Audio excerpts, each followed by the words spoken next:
Ya, assalamualaikum warahmatullahi wabarakatuh. Kembali lagi di channel Kirangga Wulung. Ya, selamat pagi teman-teman sahabat gaib dimanapun anda berada. Ya, di video kali ini yang akan saya bahas, saya akan menjawab beberapa pertanyaan ya yang masuk ke WA saya. Begini pertanyaannya, gimana sih cara kita memperoleh satu ilmu kebatinan atau ilmu gaib ya, atau kemampuan supranatural ya. Oke, nah akan saya jawab di video kali ini. Bagaimana kita cara memperoleh kemampuan supranatural atau ilmu gaib ya. Intinya teman-teman begini.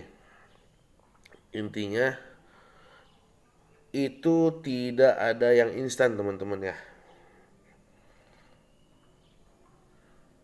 Butuh proses ya, butuh proses dan juga butuh waktu ya, butuh waktu. Nah, kemudian ada yang instan, bisa instan, bisa instan. Cuma mungkin ada masa berlakunya ya, teman-teman ya. Ada masa berlakunya. Ya tentunya ketika kita ingin punya kemampuan supranatural, otomatis kita harus istiqomah ya untuk menjalankan segala macam tirakatnya gitu. Nah, di sini ada 3 cara untuk kita memperoleh satu keilmuan ya. Yang pertama itu nitis ya, nitis. Nitis. Yang kedua nutus. Yang ketiga netes ya. Oh sorry, yang pertama nitis, yang kedua netes, yang ketiga nutus ya. Nitis, nah nitis ini ada jalur keturunan ya teman-teman ya. Ya mungkin dari Janggawareng, dari kakek buyut ya, dari udeg-udeg gantung siwur, dari buyut ke buyut ke buyut ke buyut. Mungkin orang tua kita dulu ada yang memiliki satu ilmu gaib ya, satu kekuatan supranatural, nah kemudian meninggal ya. Nah, si khodam ilmunya itu teman-teman itu tidak ikut meninggal, tapi karena dia sudah ditirakati oleh kakek buyut kita, maka dia akan mencari nih dari keturunan buyut kita itu, akan mencari nih siapa wadah yang cocok ya, siapa wadah yang cocok untuk dia tempati gitu, atau dia untuk dia turunkan gitu kekuatan supranaturalnya gitu ya. Nah itu. Nah kemudian kalau nitis juga teman-teman ya, nggak berarti begini. Misalkan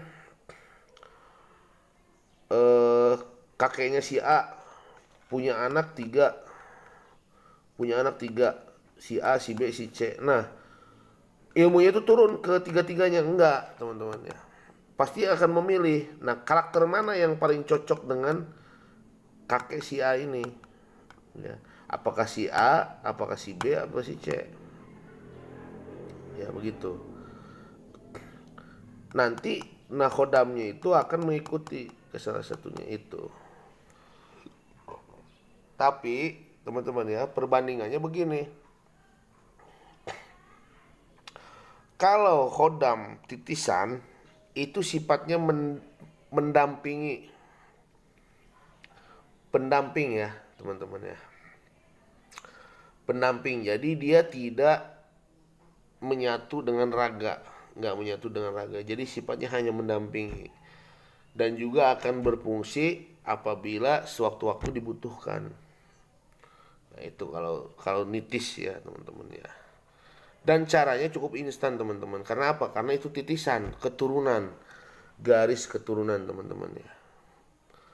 Nah, kemudian yang kedua nih, apa yang kedua? Yang kedua itu netes teman-teman ya. Netes itu dalam artian pemberian ya, pemberian.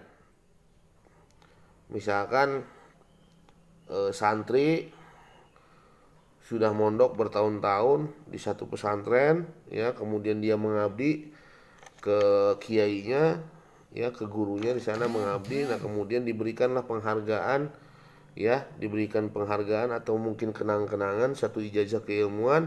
Nah, kemudian ditirakati atau dipuasain, ya, kemudian diolah, dikerjakan amaliyahnya, riadohnya dikerjakan.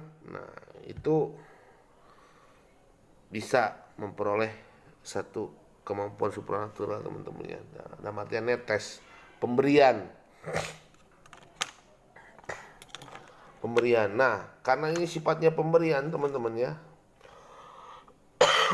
Karena ini sifatnya pemberian, dan juga orang yang diberikan keilmuannya itu juga harus patuh, ya, kepada orang yang memberinya. Nah, otomatis teman-teman ini hampir-hampir mirip dengan yang terakhir, dengan nutus, ya. Sama dengan kita nutus itu mencari. Misalkan saya dari Banten nih, saya ke Jawa Timur, saya cari guru supranatural, ya, guru spiritual. Nah, kemudian saya dijajahkan, laku tirakat selama sekian tahun, ya, kemudian saya menguasai satu keilmuan. Nah, itu nutus, nutus, teman-teman, yang mencari satu keilmuan, ya. Nah, untuk kita memperoleh satu keilmuan, ya, teman-teman, satu kata dari saya, yaitu istiqomah, ya. Istiqomah itu apa? Kita melaksanakan tirakatnya terus menerus tanpa putus, amaliyahnya dikerjakan terus menerus. Nah, dengan catatan kita mengharap ridha Allah. Ya, seperti itu, teman-teman, ya. Dengan catatan kita mengharap ridha Allah. Begitu, teman-teman, ya. Nah, jadi kalau teman-teman ingin, ya, mempunyai kemampuan supranatural, ya, ingin mempunyai satu keilmuan, ya, teman-teman bisa mencari, ya, bisa mencari guru spiritual, bisa mencari guru supranatural, ya. Nah, kemudian bisa mencari bimbingan, ya, dari padepokan supranatural, ya, itu. Nah, karena teman-teman juga, kalau teman-teman belajar satu keilmuan gaib tapi tanpa guru, itu sesat, teman-teman, ya. Nanti tidak ada yang bertanggung jawab, ya, jadi nggak jelas sanadnya, gitu. Jadi kalau teman-teman mau ingin belajar satu keilmuan, harus jelas sanadnya, teman-teman, ya. Misalkan saya berguru ke si A. Dulu sebelum punya murid saya, dia berguru juga ke si B. Nah, ya. Nah, si B dulu berguru juga ke si C. Terus, ya, silsilah turun temurun keilmuan itu jelas, gitu. Dari siapa diturunkannya, ya, di mana dijajahkannya, ya. Nah, kemudian yang dijajahkannya juga sama, ya. Entah itu dari segi mahar, entah itu dari segi dari segi kalimatnya, ya, dari tata cara pengijazahannya, ya. Nah, itu tidak ada yang beda, teman-teman, ya. Ya, gitu. Jadi nggak ada yang berubah, ya, dari guru ke murid, dari murid ke muridnya lagi, terus ke muridnya lagi, tidak ada yang berubah, tetap sama, gitu. Nah, kemudian mahar nih. Makna mahar itu apa sih? Ya, jadi mahar itu penebus, teman-teman, ya. Mahar itu penebus. Nah, sifatnya mahar itu begini, sifatnya mahar itu sekalipun ke anak kandung itu berlaku teman-teman ya. Sekalipun kepada anak kandung itu berlaku teman-teman ya. Mahar. Jadi mahar itu penebus kifarat eh, penebus kifarat ketika kita mengambil satu keilmuan ya. Nah, jadi teman-teman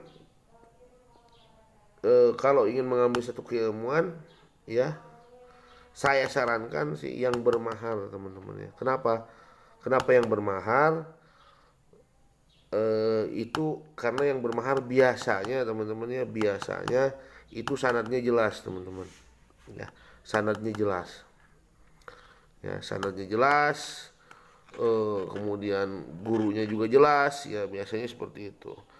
Nah tapi gimana nih kalau misalkan ya, kalau keilmuan kalau dari guru awalnya, dari guru yang pertamanya tidak bermahar ya diturunkan ke murid juga tidak boleh bermahar teman-teman ya. Jangan dari guru pertamanya tidak pakai mahar kemudian diturunkan lagi ke muridnya, dia punya murid diturunkan lagi ke muridnya pakai mahar, itu nggak boleh, itu nggak benar teman-teman ya. Jadi kalau dari sananya pakai mahar ya pakai mahar lagi. Kalau dari sananya dari dulunya dia nggak pakai mahar ya nggak usah pakai mahar lagi gitu ya. Jadi itu teman-teman ya, bagaimana kita cara memperoleh satu keilmuan ya. Nah ya, ya langkah baiknya teman-teman di sini mencari ya sosok guru spiritual ya, minta dibimbing sampai tuntas ya, sampai tujuan teman-teman berhasil ya, karena ilmu Allah itu sangat luas teman-teman ya, sangat luas, sangat luas. Nah, baik, demikian untuk video kali ini teman-teman ya. Jangan lupa di like dan subscribe dan juga di share juga ya, supaya video selanjutnya lebih bermanfaat. Dan juga mudah-mudahan di video-video selanjutnya nanti kita akan ada penelusuran gaib ya teman-teman ya, supaya lebih menarik ya. Ya, terima kasih. Assalamualaikum warahmatullahi wabarakatuh. Salam gaib.